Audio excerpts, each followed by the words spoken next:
And we're back to learning Inkscape, and this time I'm going to show you how to use the felt feather menu to create text effects. For example, a scanline text effect that I've used in a thumbnail. Let me just use this text. I keep the original above and the one below is selected. Go to Distort, and there's this felt feather menu. Check the live preview. You've got lots of options here. And it makes a huge difference what kind of values you choose and what kind of modes. So just the drop downs here have a high impact. You play around with the blur. You can create kind of like a Rorschach effect.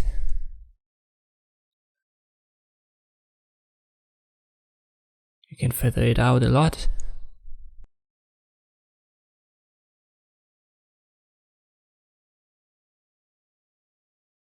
Dilatation, if you put it too low, the text vanishes.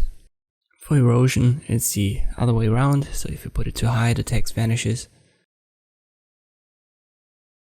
These two parameters can be seen as kind of like the opposites of one another.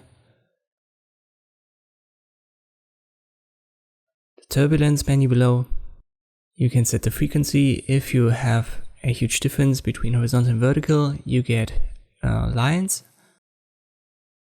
And if you've got them close to each other, you get more like circles. And depending on which is the bigger one, you have vertical or horizontal lines.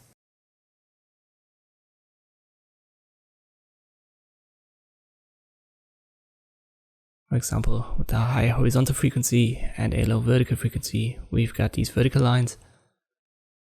Complexity and variation, they add only a couple of details, and you can intensify the effect.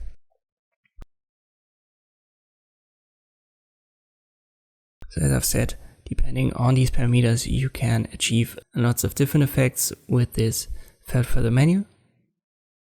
Let me show you a simple scan line.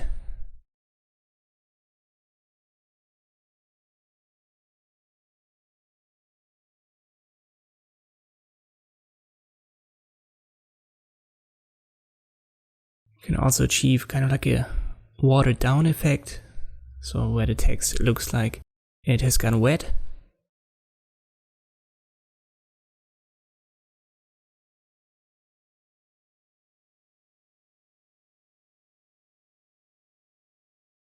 Whatever you want to achieve, don't forget to apply it, and then you can treat it and export it just like a regular object. And this is how you can use this felt feather menu in Inkscape. I hope this video was helpful. Thanks for watching, and I will see you next time.